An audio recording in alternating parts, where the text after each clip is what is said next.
Should we get started, Jamie? Yeah. All right, let's get started. Hi, everyone.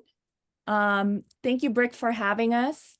We are so excited for this conversation. And welcome to WBD Access Presents Pathways to Post Games and Animation.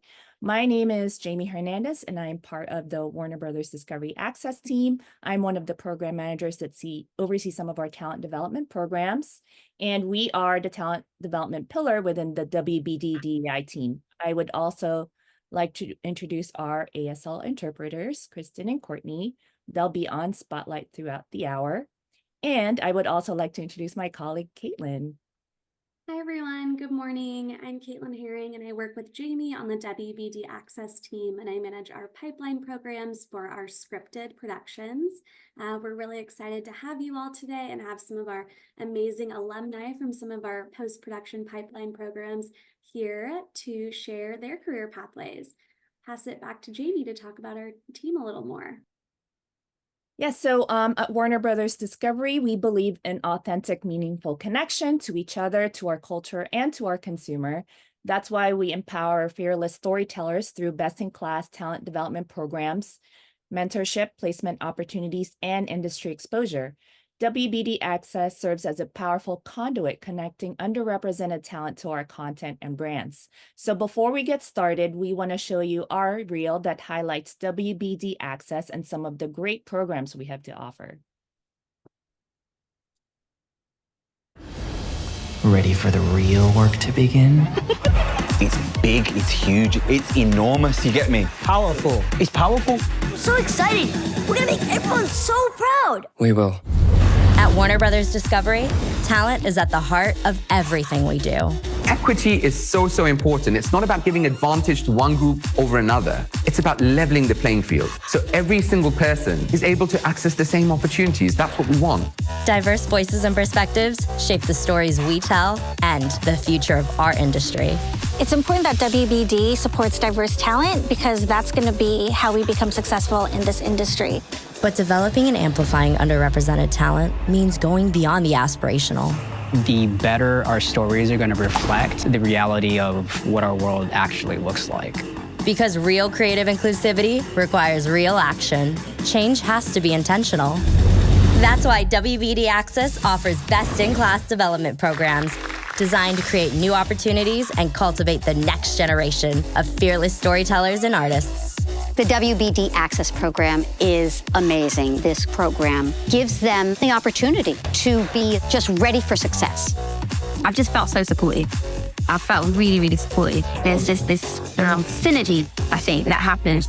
It's about discovering emerging talent, providing tangible access to tools and resources, and most importantly, empowering people.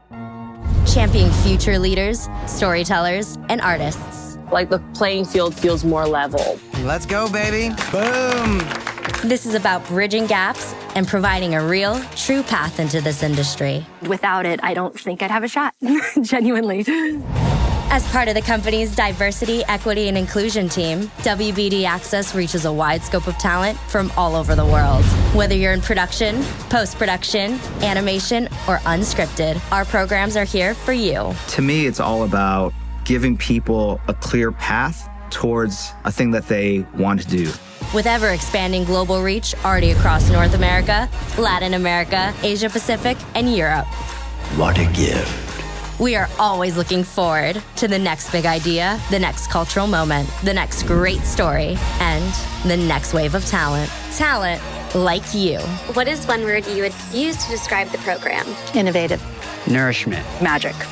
Inspiring. Community. Acceleration. Effective. Transformative. Game-changing.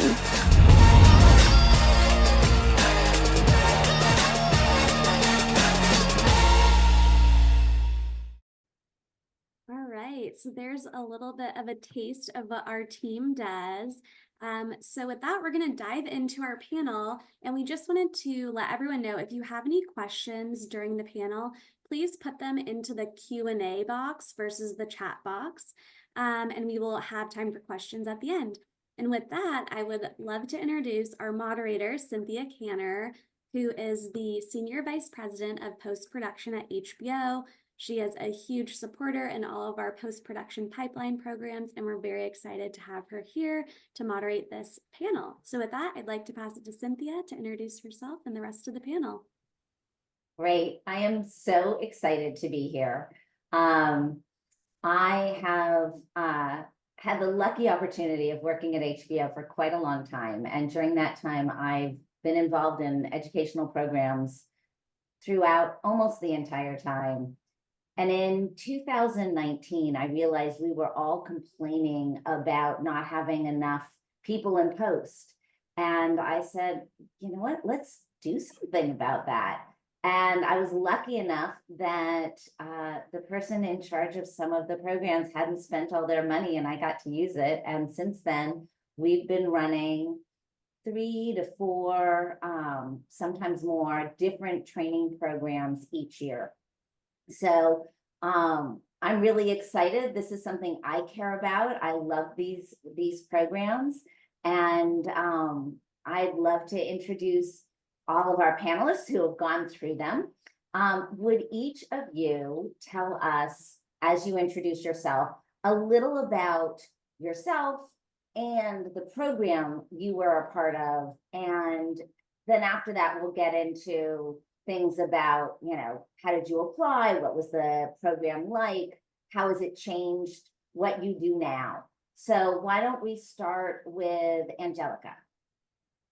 Hi. Excuse me, I am recovering from a cold, but I'm going to do my best to speak clearly for you all. So I did the VFX coordinator program, which is a new program. I was one of the first to be in that cohort. It was really incredible. Like, I don't think there's anything like these programs that's really across the industry.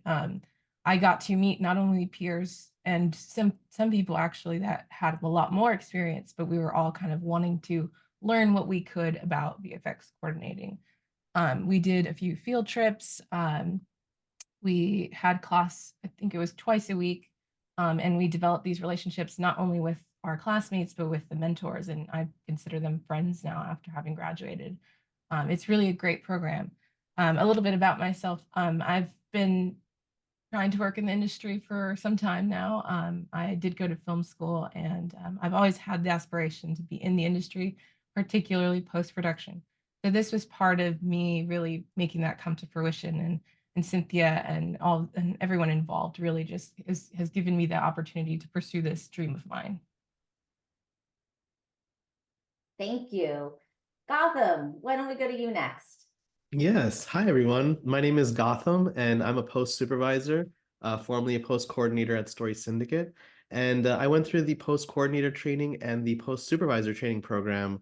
And it was really amazing to be a part of this pipeline program because it not only gave me the resources, the network, but also allowed me to continue to look back at those notes and utilize some of the knowledge that was given.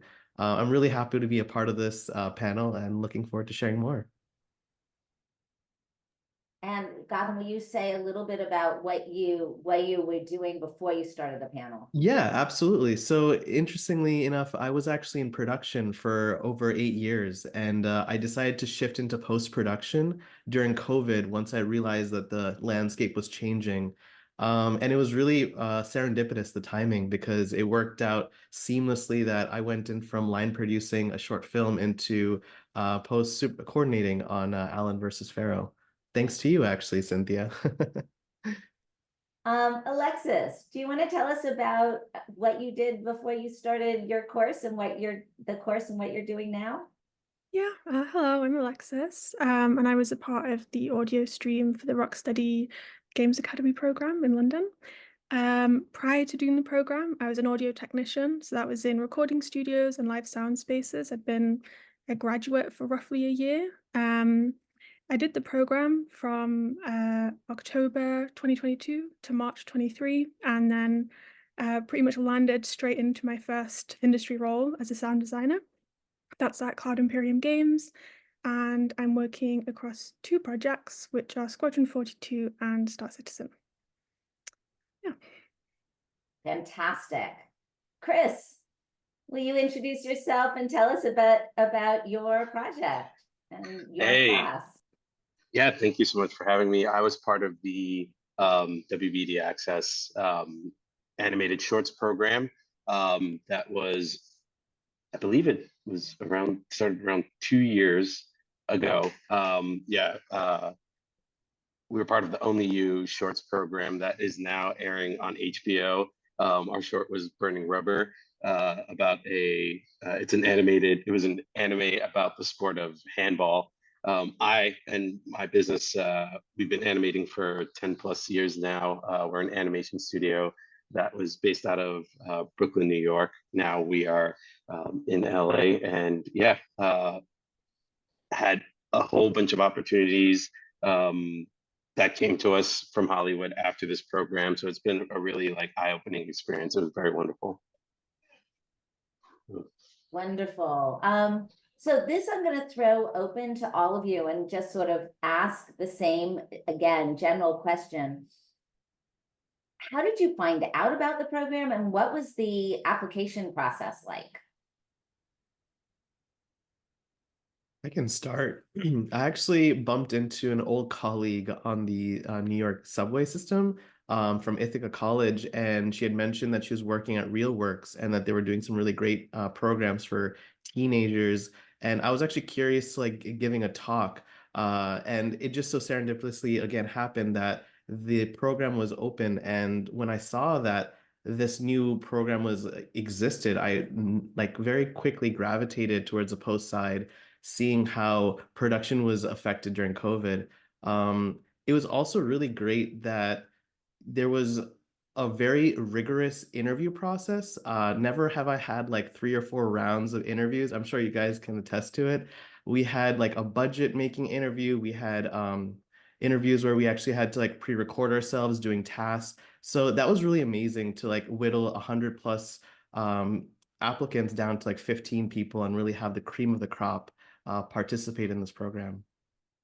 I think that's one of the things in the RealWorks programs. We make a point at WBD Access and also in participating with RealWorks to really try and get a broad group of people. We've had people who have applied as many as 3 or 4 times and then finally gotten into a program, because we often have a couple hundred people. I think actually in the first one that you were in, Gautam, I think we had something like 300 people show up to the info session. You're required to see the info session so you know what you're getting into. And then 150 apply, and probably about 80 went on video. And then usually we do 30 with in-person, well, remote, but one-to-one interviews and group interviews. So it's a long process. And then I can tell you that it's really hard for us who are deliberating, who spend another group of hours trying to go through and make the choices to get it down to 15. In fact, I think in Angelica's class, we had 16 because we couldn't narrow it down to the 12 or 14 we originally aimed for. Angelica, do you want to talk about your process? Yeah, sure.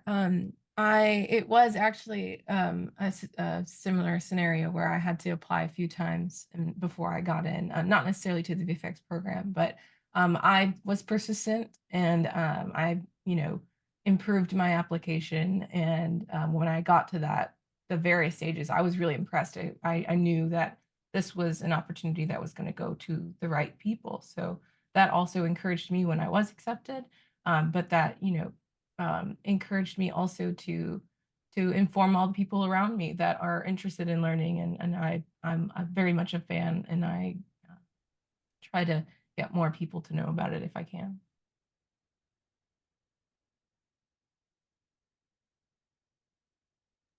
Chris, can you talk about the application process? And I'm gonna suggest for people who have questions, just to remind you, to put things in the Q&A.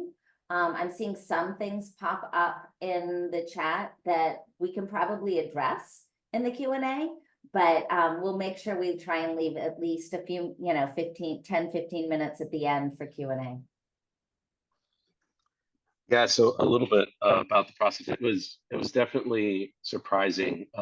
I actually teach animation at BMCC in New York City, and it was a colleague of mine that sent me the post, and I was like, oh, like this is pretty interesting. Like they're kind of having like this call for entries pilot pitching program, and I had pitched some things before when I was younger, and like, right out of college, and, it was more of like a portfolio review kind of thing, but this was an opportunity to pitch a show, an idea short film to Warner Brothers. And I was like, all right, let me go ahead and try this. And then got the call back, and immediately I was like, whoa, this is pretty insane. And it was a project, the project Burning Rubber that I had been working on.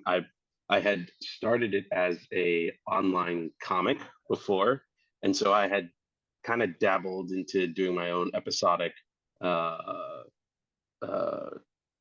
shows. And then like when they saw it, they were just like, this is really what we're looking for as far as diverse stories. And yeah, a couple interviews later, we were in. Very exciting. Alexis, was it different for you? How did you find the programs, and what was your interview process? Yeah, so it'd been like roughly about a year since I'd graduated, and whilst I was in the audio industry, I really knew I wanted to be in game audio, specifically sound design. So I was looking at all of the junior and entry-level positions in the industry, and there was just certain areas I felt like I was missing in. And then one day I was scrolling through LinkedIn, and it was promoted on my feed, and yeah, it was like I've never come across something like that, where it's like being able to get access to a game studio and have like an experience in the industry before having like a junior entry role before. So I was just like instantly like locked in. I was like, I'm gonna give it my all. And yeah, it was like it covered all the technical skills for the industry that I needed that I didn't have from my degree, and it was also, from a networking perspective, really great. And collaboration was like a really big part of my program as well. So yeah, that was instantly why I applied. And the application process, I'd already been putting together a portfolio and a website for a few months. So that was like the major piece of my application. Yeah. And then, yeah, there was like the rigorous interviews after that as well.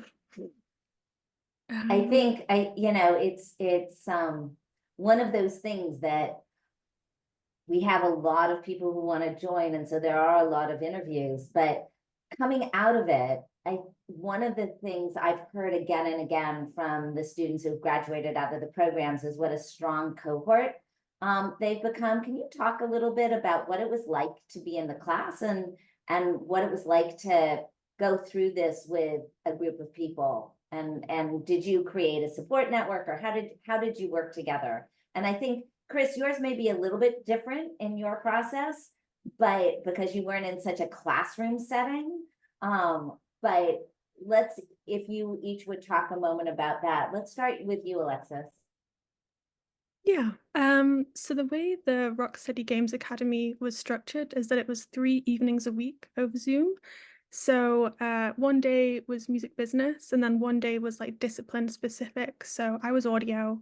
There was also game art and game design and game quality assurance.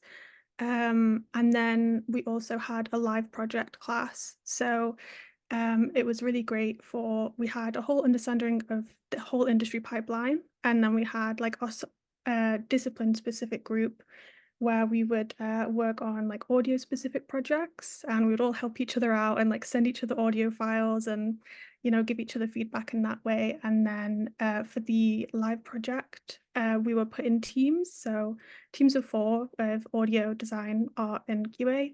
And we had a few months, like the entire course of the program, to put together a games pitch that at the end of it, we presented to Rocksteady at the studio, which was so nerve-wracking, but was an amazing experience.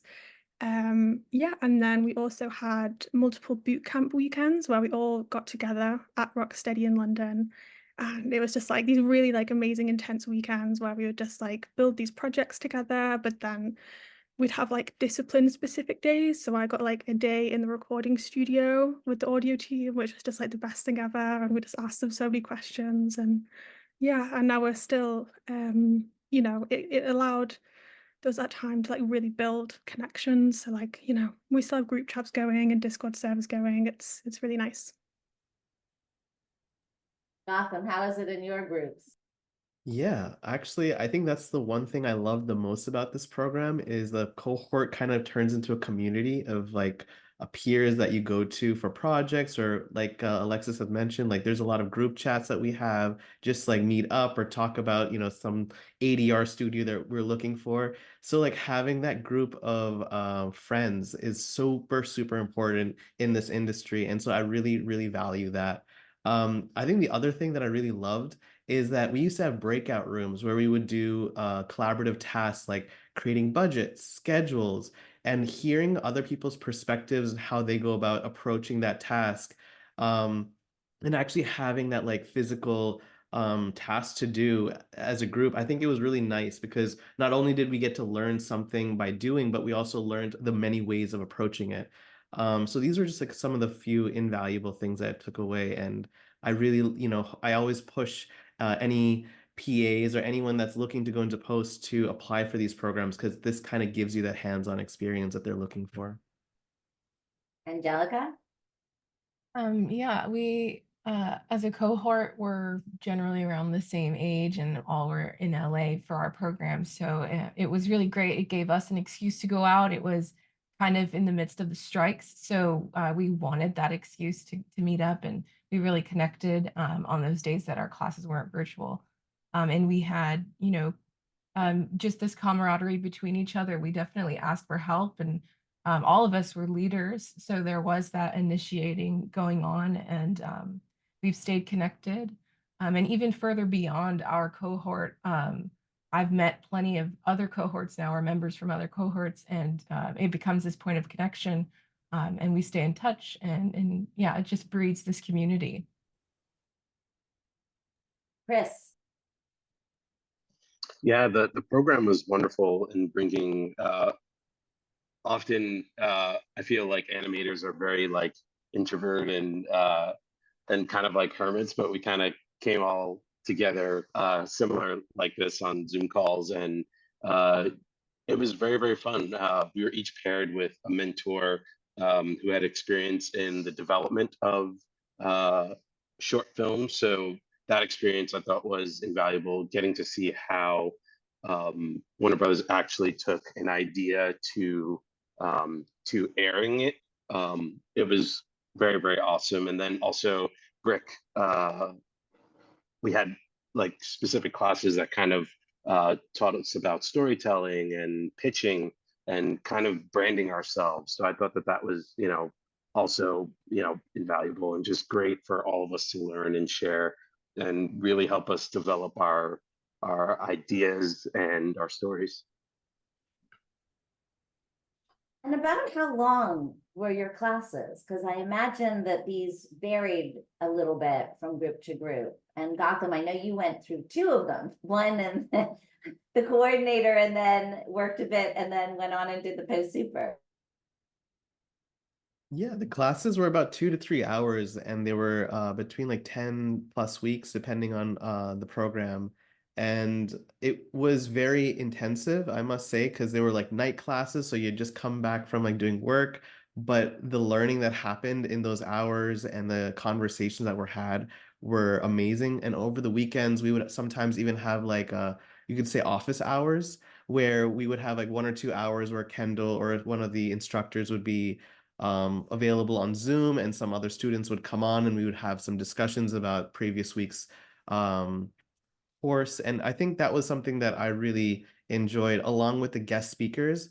Having the guest speakers also just like talk about their discipline, whether it's a colorist or a post supervisor, hearing how they broke into the industry and having the ability to like have those questions answered was really amazing. So I'm really grateful for that. Alexis? Sorry, I was so It engrossed in was Gautam. the question was how long was the class? Like Oh how yeah. long and how much did you connect with? I guess you already sort of talked about how much you connect with the other students, but a bit about that too. Yeah, so like the music business one was around 1 hour, but like our like more intense ones were around like 2 to 3 hours. We'd also have like drop-in sessions as well. And that was really great for just having like a chit chat and discussion about the projects we were working on. And yeah, and then we'd also have the boot camps, which were like a very, very intense whole weekend, which was great. And the course itself is is how many months? It ran from October to March. Angelica, because I think yours was the most recent course. I believe we were also 10 weeks. We had 2 courses a week, and it was an hour to 2 hours, depending. We did have also a lot of guest speakers, not only from the VFX industry, but post as well, or just really production as well. And it really gave us a very broad general understanding of the VFX industry and how it supports the post industry as well as production and achieving that, final idea. Chris, yours was a different kind of structure, given that you were animating and showing and pitching. So from start to finish, and it's still going because you have to leave earlier tonight because you're nominated for an NAACP award. Yes. Yeah, so our short film is nominated for an NAACP award. Our program is really from start to finish. So overall production took about a year, and really this was because the program is very flexible. I have a full-time job. I also teach, so we were able to attend the classes along with doing work and still, finishing servicing other jobs and stuff like that. So overall, it took about a year.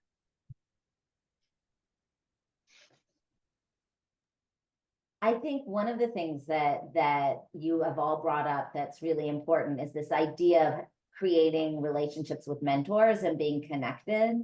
And I know a lot of what we try and do is connect people and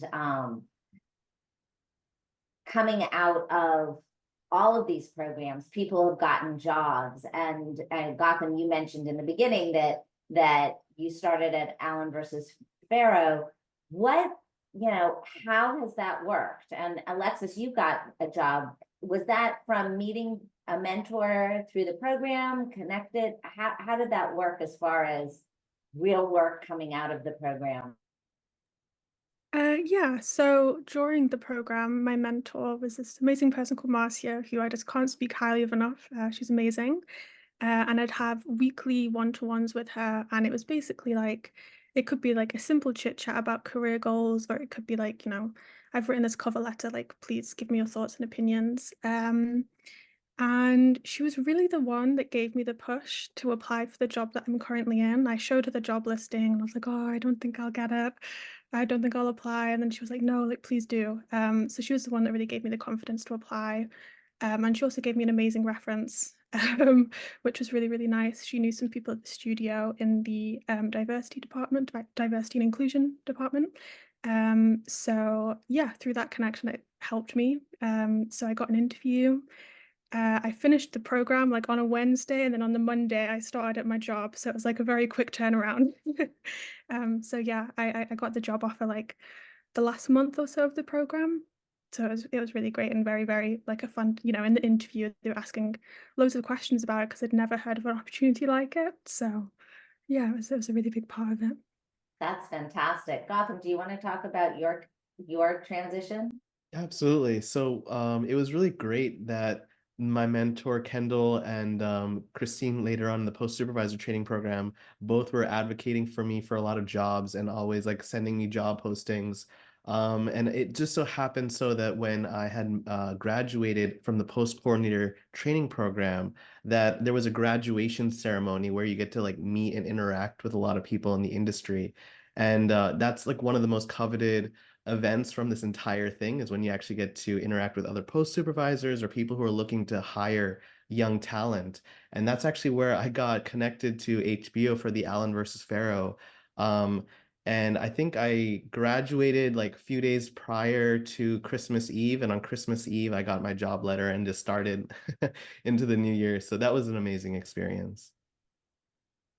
Angelica?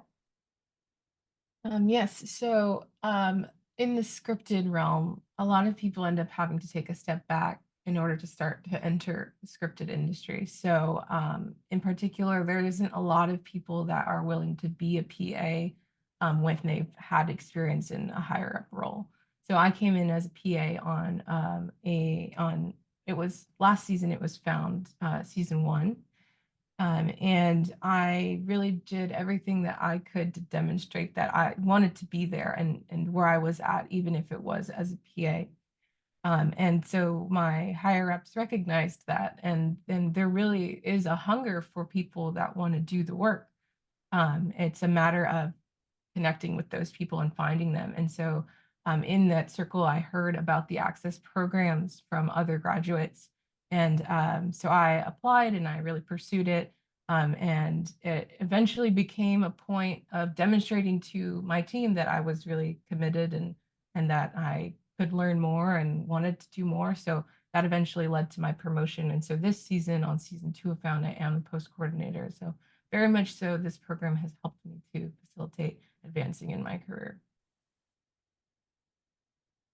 And Chris, I think you had a fairly large change coming out of the program.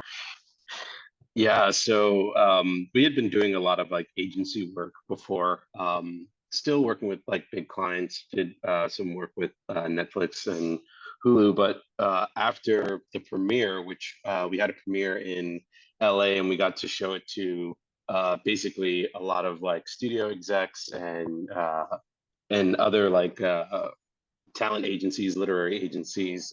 Basically, the Hollywood doors opened and we were able to pitch and submit our own ideas, which we've had actually some successful pitches and are in works with developing some future projects. So it's been pretty amazing.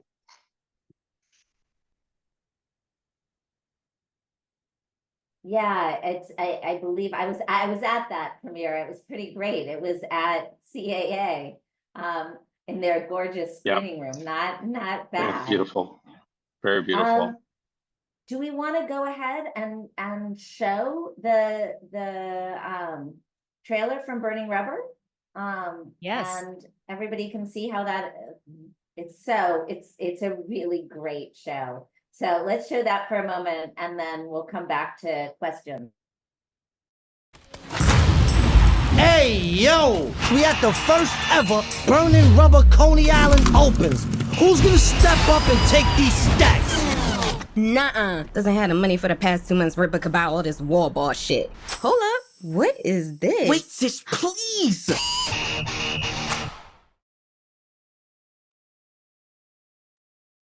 Chris, what should we know about it, having just watched it? What does it feel like having that screen in front of everybody? Yeah, it just blows my mind. It's so crazy. Like, you know, in the course of 2 years, just going from like no one knowing about our story and then it just being on HBO just feels like a dream. It's pretty amazing. Very, very cool. Well, I certainly wish you the best of luck this evening. Thank you. And I think before we hop into questions, because we just have a few more minutes and then we'll switch over into questions. For each of the panelists, what is one thing that you really want to share with this audience? What if you had one thing that you were going to tell somebody about the programs or about what you do now? What would you want to share? I know it's hard to choose one, but you can choose one or two. I'll go first. So I really want to stress to everyone that it's important to do what you love and pursue what you think is right, and tell stories that are important to you, because that passion really, it bleeds through everything that you do, and you find other people that are also, in the same wavelength. And this program very much so was in the same wavelength for me. It's something I've always been passionate about, representation or increasing representation and telling diverse stories. So I'm very proud to be a graduate and part of this community. Oh, happy to continue. I think the biggest thing that I would like to impress upon you guys is that there's a community here in this program, and it's really important for you to stay connected with those peers that you make and the friendships that you make, because those are the ones that are going to carry on to your jobs. Even now to this day, I still keep in touch, and I constantly do help other post coordinators and supervisors get jobs. And having that support base is really important in this industry, and this program definitely allows you to have that. Yeah, and I'll just chime in to really, absolutely agree with those points. And I actually ended up at my studio where I am. There's also another graduate in another department. So I'm currently working with somebody that I was on the program with. And community is just like such a massive part of it, and especially in online spaces. And I think a really big part of how I was able to find out about the opportunity and, have all these amazing benefits from it is being so involved in the online spaces in the games industry. So just like really throw yourself into there and being as involved as you can be. Yeah, and I think I'll just piggyback off that and just say, yeah, don't be afraid to share and connect. I think, taking that chance and reaching out to a professional in industry that you're passionate about is definitely the best way to connect with your work, sharing it everywhere that you can, because again, you never know who's going to see it, who's going to check it out, and really be inspired by it, or may need your talents. So definitely don't be afraid to reach out and connect.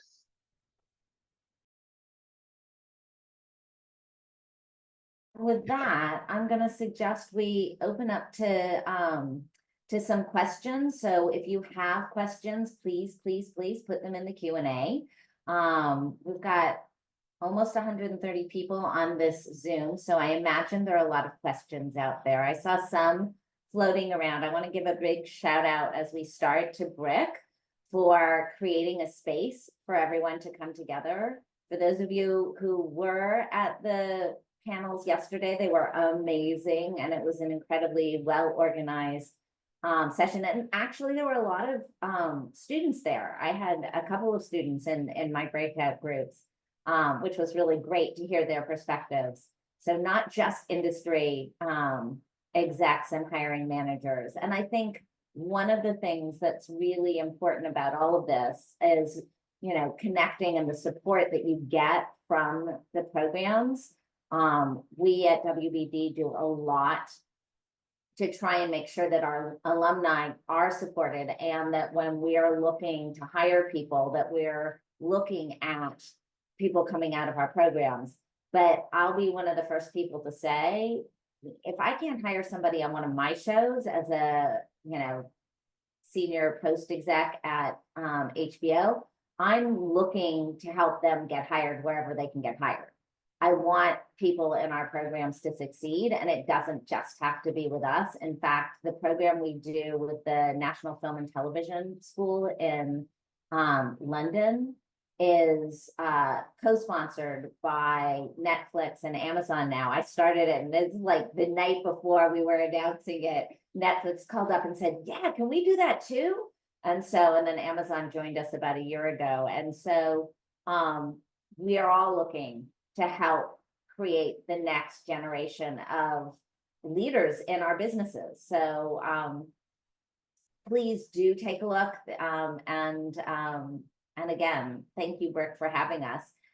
Caitlin or Jamie, do you want to read out some of the questions? Yeah, and I also just wanted to quickly mention, we got a lot of questions in the chat about like program locations, any like requirements for programs. So I just wanted to share that, we are a global team. So we have programs that are based in the US, the UK, Canada, Latin America, and we're kind of ever expanding. So the best way to know where we're going next or about program applications and timelines is to keep up with our website and social media. We do try and keep, those up to date as much as possible. So that would be, a really great resource. And then in terms of like any application restrictions, the only thing is that you must be 18 years old or older. And then you must be able to legally work in the country that the program is taking place, because as Cynthia mentioned, a lot of the programs, the end goal is job placement. And so I just wanted to share that because we had a bunch of questions about kind of those programmatic questions. So Jamie, is there anything in the chat you want to start with? And actually, before Jamie does, I'm going to chime in on some of our programs.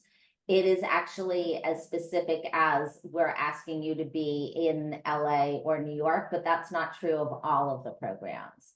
And that really, again, comes from the fact that we're hoping you're getting hired within days of finishing a program. Sometimes, that's not the case. But the goal is that you can work when you finish and not have to move or move for a job. Yeah. And another thing that's exciting that we just launched, Cynthia, this just reminded me, is that we launched a program called Access Extended, which is our post-program progression track. So once a program ends, for example, Angelica just ended the VFX coordinator.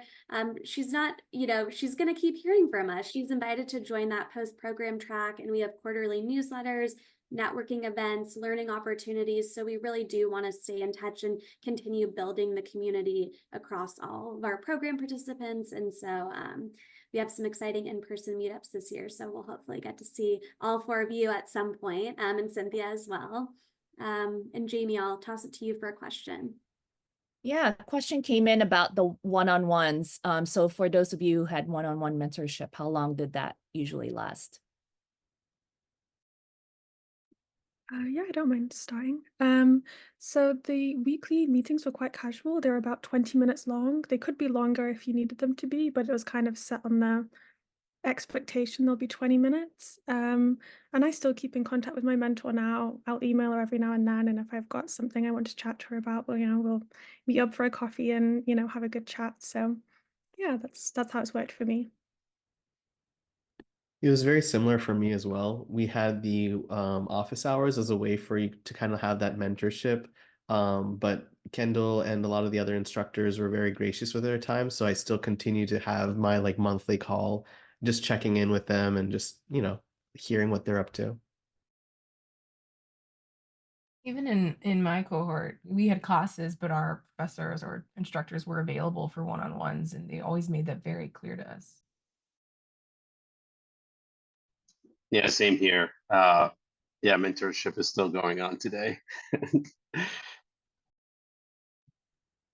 Then I think we have another question for you, Chris. So we have a question that says, as an animation student approaching graduation and getting ready to break out into the industry, what advice would you give someone about staying motivated and continuing to apply for opportunities and network amidst rejection and the competitive nature of the industry?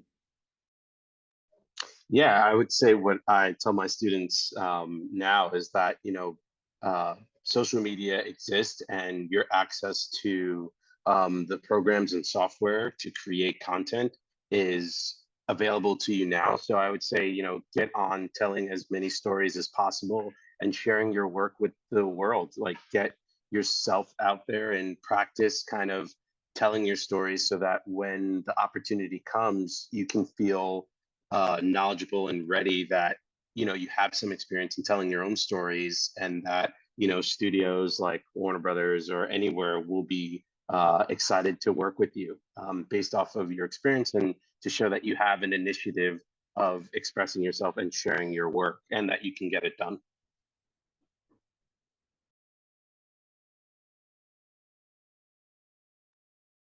Okay, so there has to be more questions than that. Yes, another question. So what advice would you be able to give to someone who is trying to break into the industry if they're not based in the US or Canada. So if depending on, I guess to answer some of the question, depending on your location, as Caitlin mentioned, our programs are global. So if you would check out the website, you could take a look at some of the programs we have to offer on a global scale. Yeah, and I would just also throw in that in the UK, there's a lot of programming for courses. There's a part of the company called Crew HQ that actually has a classroom set up and gives below the line and above the line classes out at Leavesden, which is where Harry Potter Land is and where the Harry Potter movies were filmed, but at the studios there. But they're also, we collaborate with a lot of different organizations in the UK to bring classes, and elsewhere as well. Those are just the ones that I know better. Yeah, and I'll just add on to the end of that, something I really appreciated about my program. Whilst Rock Studies based in London, it was actually available UK-wide. So it was like amazing how accessible that was. So it was all over Zoom in the evenings, but when it came to the weekends in London, all like transport and hotels, like that was all covered. And it was like, for me, I'm based in the north, so it's like really amazing that, you know, I had access to something that, you know, ordinarily would be like just exclusive to people in London. So yeah, it was really good. I can add to that. A lot of the VFX industry is outsourced to various countries. For example, New Zealand, and that was a big idea that we brought up while we were taking the course, because one of our instructors was somebody who had worked on a show out in New Zealand for quite a while. We have another question. So what were some of your favorite highlights, favorite guest speakers and topics throughout your program? Does anyone have anybody that stuck out to them? I can speak on, oh, Alexis, you can go first. You go first. Okay, thank you. Matthew A. Cherry, who had won the Oscar for Best Short, was one of our guest speakers, which was really, really just amazing just to see like that process of going from, you know, storybook to Oscar and then meeting the person and then just getting to learn a little bit about his process and what he's working on now was pretty amazing. Yeah, I was gonna say a highlight for me was I mentioned it briefly earlier, but we got to have like a full day with the audio team in the recording studio. And for me, that was like my first time interacting with people in the industry in like a very casual way. Normally it was like, you know, being like in the Q&A box at events like this, or, you know, kind of reaching out to people over email. And yeah, it was just amazing to be able to just sit in a studio and, you know, talk about microphones and ask them about their journey into the industry. And it was amazing. And it was just like absolutely just, you know, a feeling of euphoria. I was just like, oh, this is so fun. So that was like my favorite day of the whole thing. Alexis, you guys had some field trips and networking events. Were there any that were particularly, I mean, not Alexis, Angelica, sorry, that were particularly special or unusual? Yeah, we went to Zoic. We went to a couple other facilities, and it was just exciting being around each other because most of the time the course was over virtual like this. But there was so many people that were willing to speak with us and help us and connect with us online and just support us in so many ways. And I mean, I feel like I'm really privileged to have that opportunity, and I'm happy for everyone that gets to be a part of that and do that as well. Gautam, were there any highlights for you? For me, the biggest highlight was this one colorist that came to our post coordinator training program. Even though I wasn't necessarily that inclined towards color, the way that Tahir Foy had explained to us the whole color science and how she went about doing recolorizing the very famous TV show, it's escaping my brain right now. But it was she just doing Earth to the Moon, or was she doing? it was a reboot, or they were remastering the famous like Pink show. I'm gonna give me a second, it'll come back to me. But just to hear the actual science behind it, the workflow, and how she was able to explain to us like why it's important what we do correctly so that the turnovers are properly given to her to do her job. So like kind of bringing the whole pipeline and the whole workflow together was really, really insightful. Was it Sex and the City that she was working on? Thank you. Sex and the City. Thank you. Yeah, and I'll just emphasize, I feel like also just in general, not just our guest speakers, but all of our instructors are absolutely amazing and best in class. Cynthia, correct me if I'm wrong, but for the VFX course, Shane did VFX for Euphoria, Our Flag Means Death, the instructor. And so it's really exciting to have these instructors who take time and work on our shows, teach kind of the next generation of storytellers. That's true, as well as our other instructor was a veteran of the industry. He had worked on like Jurassic Park and Star Wars. He was just very well experienced.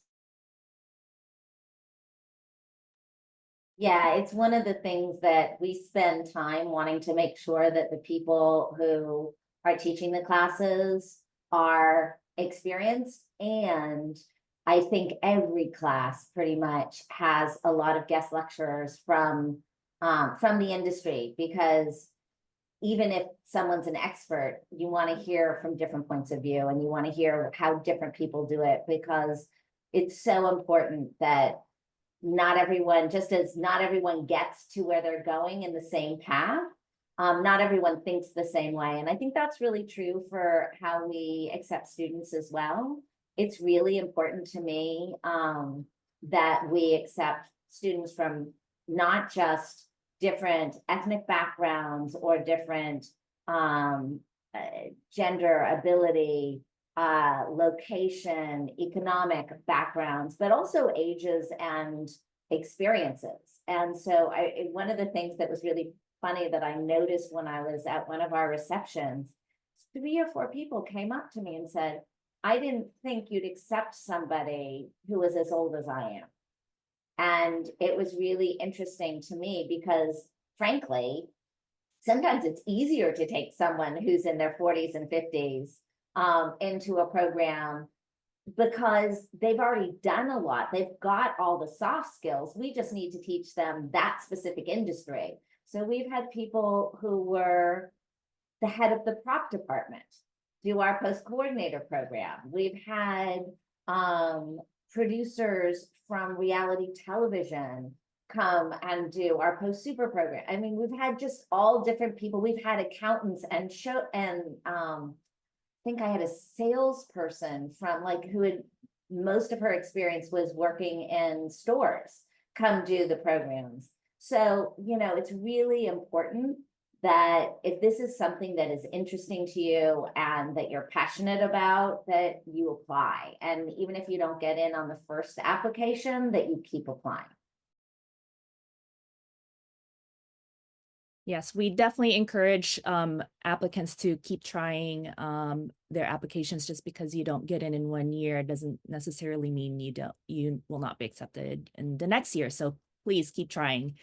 And so with that, I want to thank Cynthia for moderating this conversation, and of course to our amazing panelists, Alexis, Gautam, Angelica, and Chris. This was such an amazing conversation. I wish we could talk all day, but we really appreciate your time. And of course, thank you to our ASL interpreters. For more information about these programs and everything that we have to offer, make sure you go to warner-access.com or any of our social platforms. Caitlin has them posted right here. And we thank you so much for attending, and enjoy the rest of the day. Thank you. Thanks, everyone. Thank you for having us. Thank you. It's a pleasure. Thank you.